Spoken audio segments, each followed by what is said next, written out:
BBC Radio Solent with Louisa Hannon, that's Chris Rea, and The Road to Hell. Happy New Year if you've just joined me, Wednesday the 2nd of January.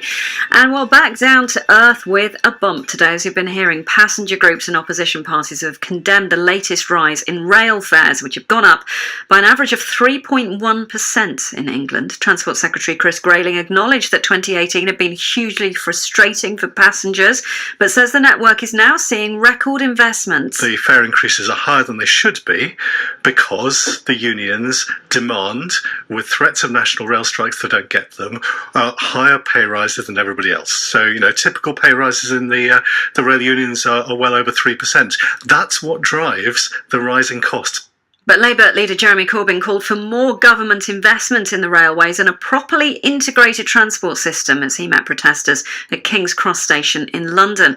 Well, protests have been taking place locally too. David Stokes is the Labour Party's campaign manager for Bournemouth West and is outside Bournemouth Station this afternoon. Hello, it's lovely to talk to you, David. Good afternoon. Good afternoon, Louise. Just to explain exactly where you are and what you're doing today, what the atmosphere is like at the moment. Well, this is the third part of a protest we've had today in the Bournemouth area. We've been at Folkestone and the Branksome railway station. Now we're outside the main railway station in Bournemouth Central, and there's 15 of us here handing out leaflets to the commuters going in, pointing out Labour's policy and complaining about the unfair price rises in the tickets.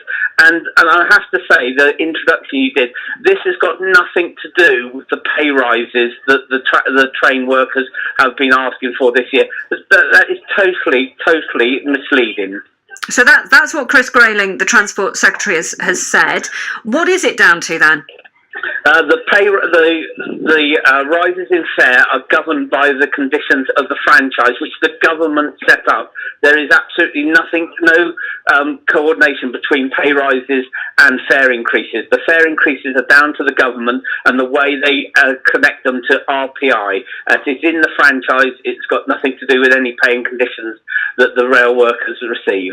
Ultimately, the money has to come from somewhere, though. What sort of action would you like to see taken? Are you happy to see a rise, just not as extensive as it is? What do you want to see? Labour's policy on the fare increases has been very clear that we would not use RPI. We would use the slightly lesser rate of CPI. There will be a small increase, but it won't be the increases that we've had over the years, because over the years they compound. In the last 8 years, train fares have gone up 36%, which is way above inflation. And this means that we are having some of the highest rail fares in Europe.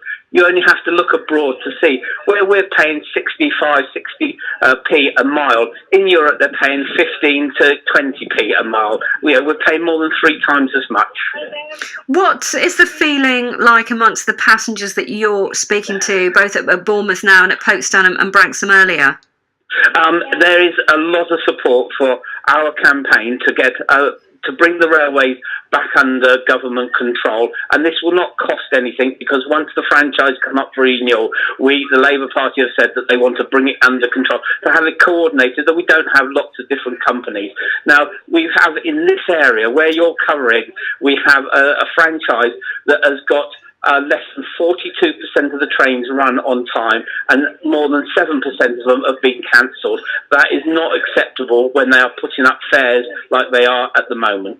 So where does the investment come from then? If we go to the position where the railway is renationalised, the investment has to come from somewhere.